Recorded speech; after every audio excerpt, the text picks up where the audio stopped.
Très chers téléspectateurs de la chaîne panafricaine, merci de rester toujours connectés pour ce grand journal qui retrace l'essentiel de l'actualité de la semaine. Nous débutons en religion, prière de délivrance et de miracles. Voilà les temps forts qui ont marqué la veillée organisée par le ministère de la Nouvelle Alliance du prophète Abraham Prospérité, dit Papa Scanner. Le thème de cette rencontre, comment récupérer vos biens confisqués, c'était récemment au centre de prière Jésus-Croix dans la commune de Cocody. Comment récupérer vos biens confisqués? C'est sous ce thème que s'est déroulée la dernière veillée de prière du ministère international de la Nouvelle Alliance dirigée par le prophète de Dieu Abraham Prospérité, dit Papa Scanner. Ce vendredi 21 septembre 2018, après une longue série de témoignages, tout est allé très vite avec le Père de la délivrance.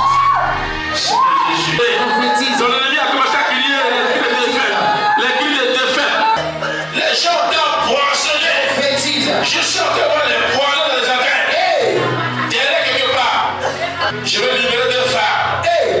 Tu entends parler par les dragons. Prophétise. Oh. C'est une personne qui se réveille sans les douleurs dans le corps.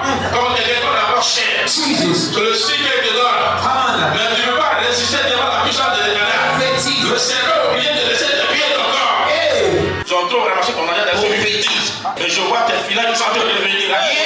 Tous ceux qui l'ont promis l'ont oublié. Je ne sais pas s'il vit, mais cet esprit de Dieu a commencé à t'arroser. Je veux Dieu qui est ouvert. Et Jésus a commencé à t'arroser. Il y a une personne, je vais attaquer tes yeux, ton œil. Il y a un œil qui te fait très mal. Prophétise. Il y a un serpent qui a caché dans tes yeux. Il va sortir. Il va sortir. Il va sortir. Je ne sais pas, il y a 2 jours de cela, je me suis réveillé et puis j'avais très mal à l'œil droit. Ici jusqu'à la tempe. Dieu l'a guéri.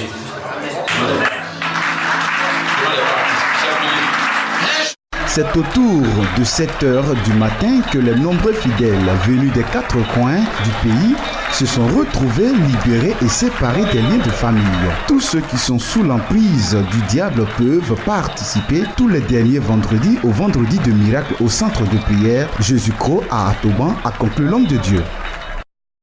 La mission internationale de délivrance et de guérison MIDG a organisé une retraite spirituelle pour l'année 2018 au camp de prière Bethel de la ville de Divo. Ce programme, qui a duré 1 mois, a été l'occasion pour le peuple de Dieu de faire monter les prières ferventes vers le Seigneur en faveur de l'Église et de toute la Côte d'Ivoire. Le commentaire avec Jean Alui.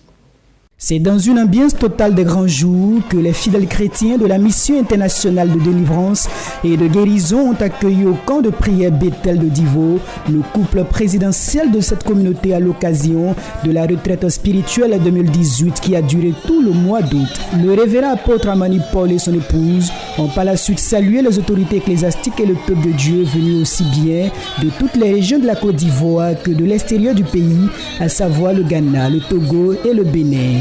Prenant la parole, le premier leader de la MIDG a exhorté les enfants de Dieu à cultiver la vérité au quotidien, source de victoire sur l'adversaire.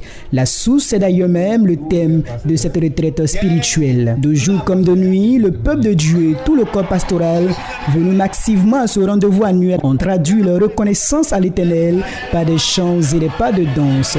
Cette retraite spirituelle a été marquée également par des enseignements, des guérisons, des témoignages, des délivrances en prélude à l'apothéose avec la consécration de 4 pasteurs dont Yaobrou Benjamin. Au dit du fondateur de ce ministère, le bilan des différentes retraites spirituelles organisées jusqu'ici est plus que satisfaisant. Ainsi invite-t-il la population à l'édition d'août 2019. Et Dieu fait des miracles tous les mois d'août. Il y a la lèpre qui guérit, les paralytiques qui sont marchés et les fous, beaucoup de fous qui sont obtenus de la guérison aujourd'hui. Il y en a même qui sont déjà pasteurs. Donc je veux que la prochaine année, beaucoup de gens puissent venir ici pour obtenir la délivrance, la guérison. Et Dieu qui résout les problèmes. Si tu as les problèmes comme manque d'emploi, tout cela quand les gens viennent et on prie par la grâce de Dieu et recevoir d'emploi, il y en a même qui sont en Europe aujourd'hui. Au total, 1500 fidèles ont pris part à ce rassemblement annuel de la Mission internationale de délivrance et de guérison fondée le 27 avril 2001. La 8e édition de l'Espace des Adorateurs. L'événement a récemment eu lieu dans la commune de Yopougon. Le peuple de Dieu, venu massivement à cette rencontre, a glorifié le Seigneur Jésus-Christ à travers d'intenses moments de prière, de louange, le tout conduit par plusieurs chantres, dont Nestor David, initiateur de ce programme. Comme tous les derniers vendredis du mois, le peuple de Dieu s'est encore mobilisé à ce programme des adorateurs du Seigneur Jésus-Christ. 2 heures d'intimité profonde dans l'adoration. Les enfants de Dieu, conduits par les chantres de l'Éternel, ont traduit en acte le verset de Jean chapitre 4, verset 23, qui dit « Les vrais adorateurs adoreront le Père en esprit et en vérité, car ce sont là les adorateurs que le Père désire. »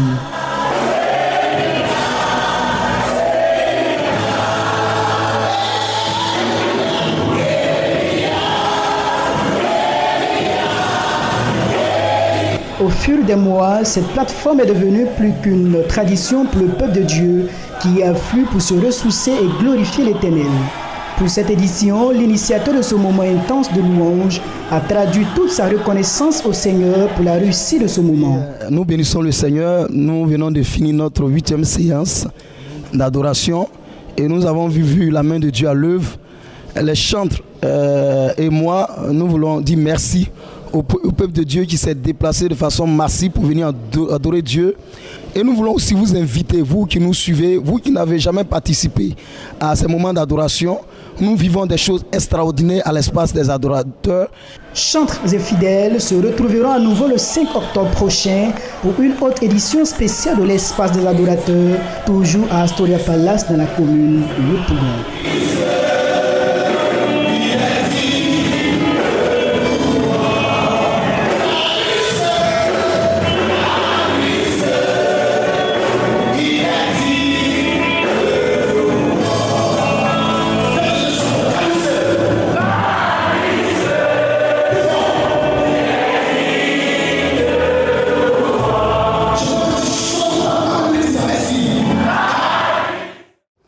Direction dans la région du Haut-Sassondra où la chorale des messagers de l'Union des églises évangéliques, service et œuvres USOCI ont organisé un concert de bienfaisance pour la collecte de fonds en faveur des orphelins et autres nécessiteux.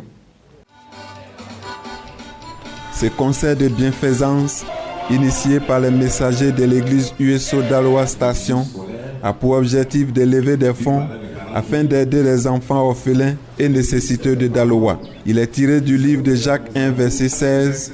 Les responsables ecclésiastiques de cette église ont attiré l'attention des fidèles sur la générosité. Il s'agit pour la chorale de redonner l'espoir et le sourire à cette couche de population en difficulté. Donc nous avons prévu leur donner des prises en charge scolaires et nous voulons vraiment donner un coup de main au maximum d'enfants nécessiteux et orphelins. Nous avons une très longue liste. C'est vrai que les moyens que nous avons eus ce soir ne sont pas assez suffisants pour prendre tout le monde en charge, mais nous savons qu'avec la grâce de Dieu, d'autres bonnes volontés vont nous contacter. Pour réussir cette mission, les messagers comptent sur la bonne volonté des autorités ecclésiastiques et administratives de Daloa. Et les responsables des messagers d'ajouter que la situation des orphelins et nécessiteux de Daloa est d'une importance à ne point négliger. Dieu a assigné cette mission à tout un chacun. Et là, c'est ce que nous voulons faire. Et nous savons que c'est vraiment une organisation noble pour pouvoir vraiment montrer aux yeux du monde que, étant enfant de Dieu, il faudrait qu'on s'entraide. Comprenez que la pure religion, comme Jacques le dit, c'est d'apporter du soutien à ces démunis qui n'ont rien. Et c'est le rôle primordial de l'Église. Et c'est ce que la chorale vient de faire. À cette occasion, plusieurs donateurs ont réagi séance tenante afin de permettre à la chorale Les Messagers de réussir sa double mission d'évangélisation et de générosité.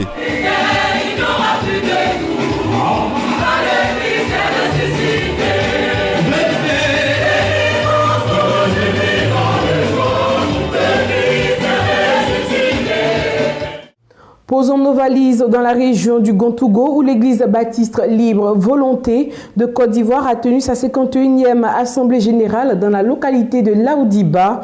Le thème retenu pour cette édition, la maturité chrétienne. Revivons les temps forts de ce programme avec Jean Alui. La maturité chrétienne est le thème central autour duquel se sont déroulés les enseignements. Ici, les sous-thèmes comme la reconnaissance, la croyance de l'église baptiste libre volonté vis-à-vis des miracles et des prophéties ont été prêchés respectivement par les pasteurs Kwame Alain, Bio Simon, Cheba Yeboa et Yao Matin.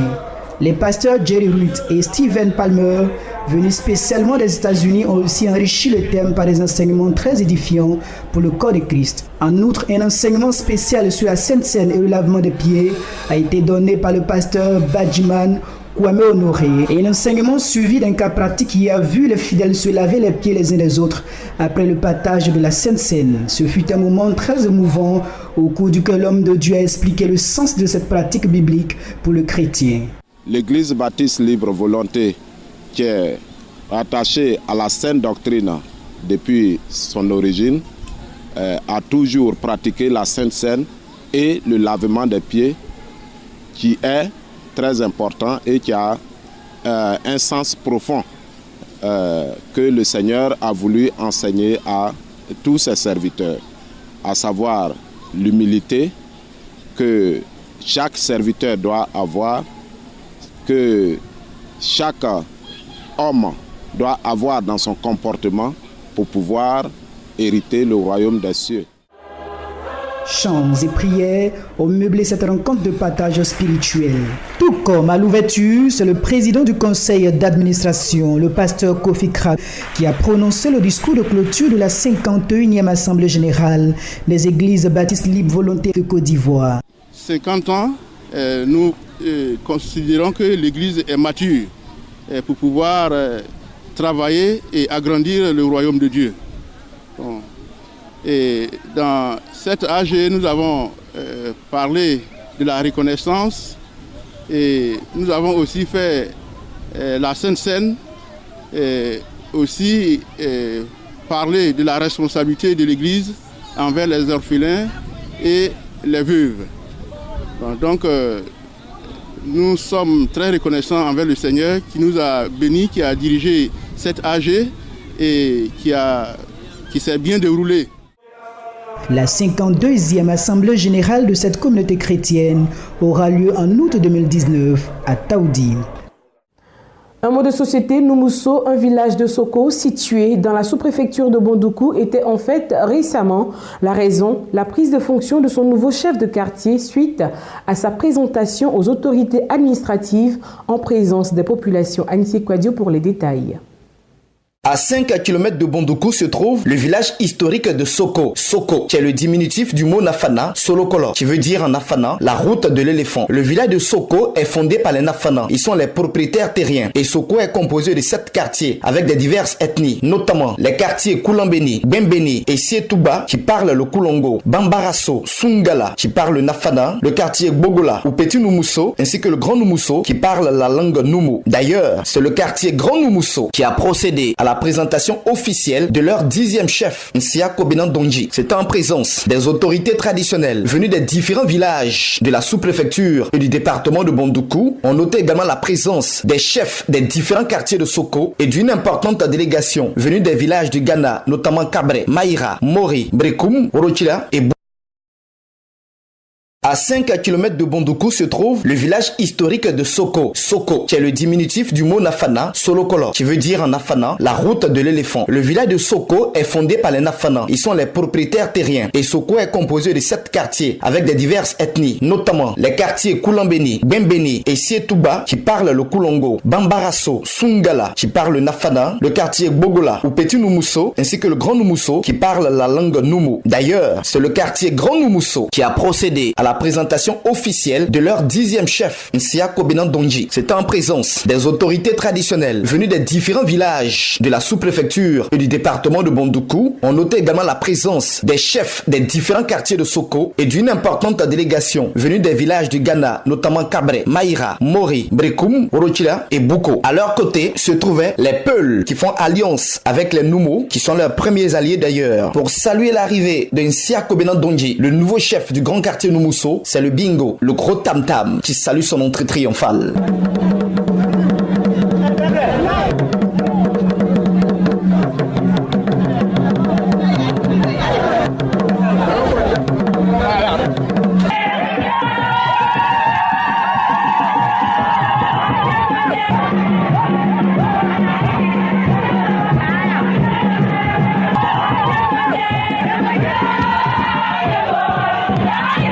Les Noumous sont des forgerons, propriétaires du fer, du feu et de la terre. Les fils et les filles du grand quartier Numousso, sortis à l'unisson comme un seul homme pour célébrer cet événement. Et c'est à juste titre que M. Kouma Yaoronsa, au nom du comité d'organisation, a salué l'intérêt de tous les peuples de vivre en parfaite intelligence et dans la fraternité autour des alliances. Vous dire merci. Merci pour votre soutien. Et nous ne pouvons pas ne pas nous soutenir. Aujourd'hui comme demain, nous serons ensemble. Ensemble, bâtissons Bondoukou. Ensemble, faisons en sorte que les alliances qui ont toujours existé puissent toujours exister entre nous. Le président de la mutuelle de développement économique et social de Soko, M. Moufié Kofi Patrice, au nom de tous les fils et de toutes les filles, ainsi que cadres de Soko, a salué l'arrivée de Nsia Kobenan Dondji. L'exemple que Soko vient de donner, c'est un geste à saluer. La mutuelle, dans ce élan, a accompagné la chefferie traditionnelle de Soko pour que cette fête soit belle et historique. Je demande à ce chef de prôner le pardon, la réconciliation, de sorte que les fils et les filles de Soko se retrouvent en fraternité. Il peut compter sur nous. À n'importe quel moment, nous sommes déjà à sa disposition. J'ai prié Dieu pour qu'il réussisse sa mission. J'ai prié aussi pour la réconciliation entre les enfants du village de Soko. Il ne faudrait pas qu'on dise celui-là vient de Numousso, celui-là vient de Bambarasso. Tout le monde est de Soko. J'ai prié pour que la réconciliation soit totale à Soko. Le maire résident de Bondoukou, M. Bouraïman Ouattara, représentant le premier magistrat de la commune, parrain de l'événement, a rendu un vibrant hommage au nouveau chef du quartier Grand Numousso et a dit également sa joie de célébrer la culture. Saluer et féliciter le tout nouveau chef et lui réitérer tout le soutien du conseil municipal avec à sa tête le maire Koné Iliassou. Soyez infiniment remerciés pour vos actions en faveur de la culture et de la pérennisation des valeurs culturelles ancestrales de nos aïeux. Comme le veut la tradition, après sa présentation officielle, Nsia Kobenan Dondji, chef du grand quartier Numousso, porté dans À l'international, un an après sa venue qui a suivi le passage de l'ouragan Irma, le président français Emmanuel Macron, lors de sa visite aux Antilles en Martinique, a dénoncé l'utilisation des pesticides répandus dans les bananeraies qui sont comme cancérogènes selon l'OMS, l'Organisation mondiale de la santé. Toutefois, le président français reste prudent sur l'hypothèse d'indemnisation. Donc en Martinique, des légumes. Emmanuel Macron s'engage sur le chlordécone au cours de sa visite aux Antilles, un an après sa venue qui a suivi le passage de l'ouragan Irma. Ce jeudi, en Martinique, le président français a dénoncé l'utilisation de ce pesticide répandu dans les bananeraies jusqu'en 1993. Cet herbicide puissant est considéré comme un perturbateur endocrinien et comme cancérogène par l'OMS. Il a contaminé les nappes phréatiques et les cas de cancer de la prostate sont ici 2 fois plus nombreux qu'en métropole. Mais le chef de l'État reste prudent sur l'hypothèse d'indemnisation. L'État doit prendre sa part de responsabilité dans cette pollution et doit avancer dans le chemin de la réparation. L'état des connaissances scientifiques, qui est aujourd'hui le nôtre, permet de constater la présence de chlordécone dans le corps humain. Mais il ne permet pas de certifier que cette présence a un effet sur la santé humaine. En 2013, l'Institut national contre le cancer, alors dirigé par l'actuel ministre de la Santé Agnès Buzyn, avait bloqué une étude à ses débuts qui visait à examiner les liens entre cancer de la prostate et chlordécone selon Le Monde. Emmanuel Macron a promis 2 milliards d'euros d'investissement aux Antilles d'ici 4 ans, notamment dans les hôpitaux. Le chef de l'État doit poursuivre son déplacement en Guadeloupe ce vendredi pour aborder un autre dossier sanitaire, celui des algues sargasses, des algues aux émanations toxiques qui envahissent les plages de l'île et pénalisent le secteur touristique. Revenons en Côte d'Ivoire pour notre rubrique Écho. L'équipe de la rédaction de votre chaîne panafricaine a reçu le docteur Sidiki Cissé, DG de l'ANADER. C'était à la faveur de la CGC Academy édition 2018.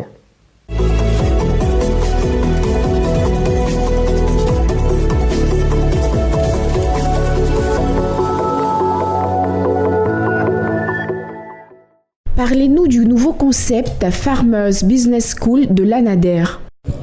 En quelques mots, il s'agit d'une démarche qui part qui est en 12 modules. En 12 modules où nous formons en 5 demi-journées les exploitants agricoles en groupe de 25, dans lequel nous partons depuis la planification des activités, en passant par les notions de calcul, les notions d'économie, d'épargne, les notions de faire de l'argent et surtout les notions de produire à la qualité pour pouvoir optimiser le revenu de l'exploitant agricole. On donne les bases de la gestion de l'exploitation à nos groupes d'agriculteurs pour qu'ils puissent arriver à mieux gérer leur exploitation et à faire de l'argent avec leur exploitation agricole. Malheureusement, les changements climatiques s'imposent à nous et nous devons tous faire face. Ce que nous faisons, c'est que nous essayons d'adapter nos techniques culturelles aux effets du changement climatique. Aujourd'hui, la Côte d'Ivoire a opté pour les cultures irriguées. On ne peut plus se baser sur la pluie pour dire que nous planifions notre production. Donc, il y a tout un programme qui est en train de se mettre en place pour qu'on puisse régler les problèmes d'irrigation, pour pouvoir amener nos exploitants agricoles à pouvoir produire dans de meilleures conditions. Il y a des formations qui sont faites pour dire aux exploitants agricoles, voilà les problèmes qui se posent dans votre environnement pour que vous puissiez vous adapter au changement. Avec la météo, nous donnons des informations aussi en temps réel pour que vraiment nos exploitants agricoles puissent vraiment s'adapter. Il y a beaucoup de travail à faire là-dedans aussi et ça, malheureusement, nous sommes confrontés à cette difficulté-là. Depuis 25 années, quel est l'impact de l'ANADER dans le secteur agricole en Côte d'Ivoire? En un mot, le bilan est-il satisfaisant? Moi, responsable de l'ANADER, je dis oui. Parce que j'étais là au moment de la création de l'ANADER, j'étais encore d'hier à Boaké. Je suis aujourd'hui, je vois le pas qu'on a fait. Si je prends simplement dans le domaine d'un certain nombre de produits, par exemple l'anacar, où la Côte d'Ivoire est le premier producteur, où nous travaillons en arrache-pied avec le conseil du coton d'anacar. Quand on prend le cas du cacao, quand on voit la qualité du cacao, d'où nous venons, là où nous sommes aujourd'hui, je dis l'ANADER a quand même participé. Quand on prend le manioc, là où nous sommes, on voit la production végétale, l'agence qui donne le conseil agricole et rural à la base, je pense que nous avons contribué largement à la progression de tous les chiffres qu'on vous donne au niveau de la production nationale. Et pour finir, quels sont vos projets à long terme pour une amélioration du monde rural? Mais vous avez soulevé le problème. On a parlé aussi ici aujourd'hui de l'apport que l'ANADER peut apporter en termes de la qualité des produits que nous mettons sur le marché. L'appui que nous pouvons apporter aux exploitants agricoles. Les jeunes ont parlé de l'intégration des TIC dans leurs activités, parce que c'est ça aussi.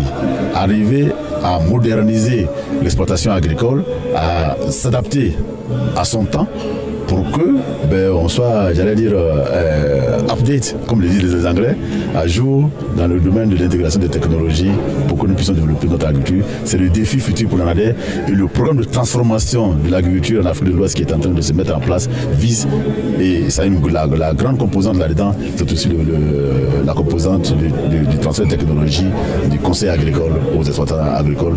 La Côte d'Ivoire est en train de se mettre à jour pour vraiment aborder ces défis de demain pour notre agriculture. Monsieur Sidiki Cissé, merci. Merci beaucoup.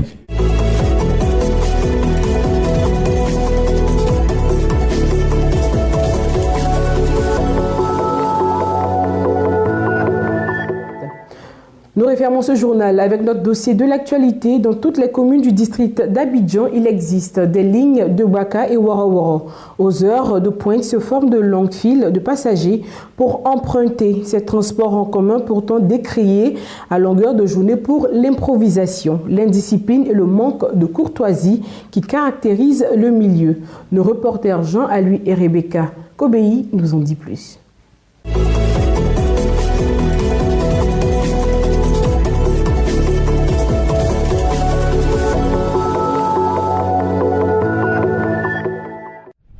Cocody Riviera 9 kg. Nous sommes dans l'environnement du défunt centre commercial Okadeco. Une gare assez particulière. Baka et Warowaro se retrouvent à la conquête de passagers. En cette heure de pointe et en dépit de ce qui leur est reproché, ces gares de transport en commun ne désemplissent pas. Le spectacle reste toujours le même.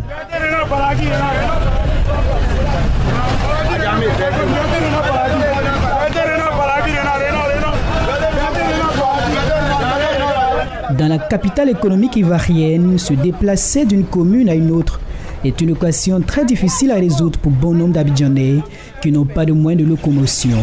La seule alternative pour ces derniers reste les taxis communaux, intercommunaux et autres baka pour diverses raisons. C'est pas facile d'emprunter les taxis compteurs parce que c'est cher et puis bon, on sait qu'avec le nouveau pont, les gens vont dire qu'il faut payer encore le droit du pont et tout ça. Donc c'est plus facile, mais ici il n'y a pas de gare. Donc ça fait que quand on vient comme ça, là, chacun donne son prix. De l'autre côté, on te dit 800, ici on te dit 600, là-bas 700. Bon, juste on ne sait pas à quel seuil se vouer, mais bon, quand même, ça nous arrange. Bon, voilà, j'apprête ce moyen de transport parce que je pense que ce moyen de transport-là me permet d'arriver vite au boulot. Voilà, et puis emprunter les autres véhicules tels que le Baka m'empêche d'arriver vite. Parce qu'avec le Baka, il faut décomposer, il faut arriver déjà. Il faut faire d'abord décomposer 3 fois. Voilà, et là, ça ne m'arrange pas. Donc, je préfère ce véhicule parce qu'il est plus rapide. Voilà, il m'envoie directement à mon lieu de travail. Cet autre usager se dit adepte des Baka et pour cause. J'emprunte le Baka parce que c'est un moyen de transport plus bref quoi. On ne peut pas emprunter le taxi compteur parce qu'il est plus cher. On emprunte le Baka, c'est moins coûteux et ça arrange tout le monde. Dans cet environnement, on retrouve de tout puissants membres de syndicats. Ils règnent en maître dans ces différents espaces. Ils disent assurer l'ordre et la discipline. Bon, nous on est là, on fait garer les voitures, on les charge correctement, on n'aime pas les malhonnés. Lui qui malhonnise seulement, nous on ne vit pas avec lui. On est concret dans notre travail. Idem pour les Baka dont les syndicalistes disent venir de la commune d'Abobo pour leur manœuvre quotidienne à Cocody. Nous on quitte Abobo. On est les syndicats, on quitte à Bobo, on vient à la Riviera pour venir encaisser. On vient, on travaille, on encaisse. Nous, on travaille avec les chauffeurs, passagers, apprentis. On s'attend, on travaille ensemble. Problème de monnaie, un jeu proféré constamment par les apprentis Baka. Voilà autant de difficultés que rencontrent les usagers de Baka. Les apprentis, eux, s'en défendent. Non, moi je n'incite pas mes clients. Je n'incite pas les clients. On doit les respecter. C'est à cause d'eux on mange à Abidjan ici. À cause d'eux ici qui t'a bloqué pour venir ici. Donc là, si on n'a pas les respecter, respecter qui? En dépit des difficultés et des incompréhensions à la tombée de la nuit, chauffeurs, apprentis et syndicalistes se frottent les mains. Si Dieu le veut, on peut rentrer au moins à 10 000. Le chauffeur seulement on peut rentrer à 10 000 avec chaque montée. Chaque montée, il rentre à 10 000. Il peut rentrer au minimum à 10 000. Bon, ça dépend par jour, c'est qu'on peut avoir, bon, ça dépend beaucoup. Il peut avoir, au moins 30 000, 40 000, 50 000, bon, ça dépend. Même si parfois l'on enregistre des bagarres entre Nyambro ou syndicalistes et chauffeurs, quoi qu'on dise, ce secteur informel est pourvoyeur d'emplois, utile pour les Abidjanais dans leur déplacement. Le ministère des Transports doit tout simplement jeter un regard sur ce secteur qui, une fois bien organisé, va redorer son blason. En attendant, les apprentis Baka ou chauffeurs de Warowaro continuent de fixer les tarifs des parcours en fonction de leurs humeurs aux grandes dames des usagers.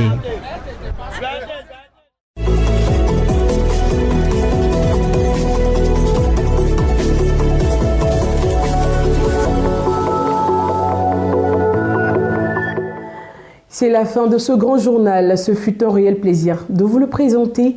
Nous vous souhaitons une excellente suite de programmes sur The Blessing Channel. Que Dieu vous bénisse. À très bientôt.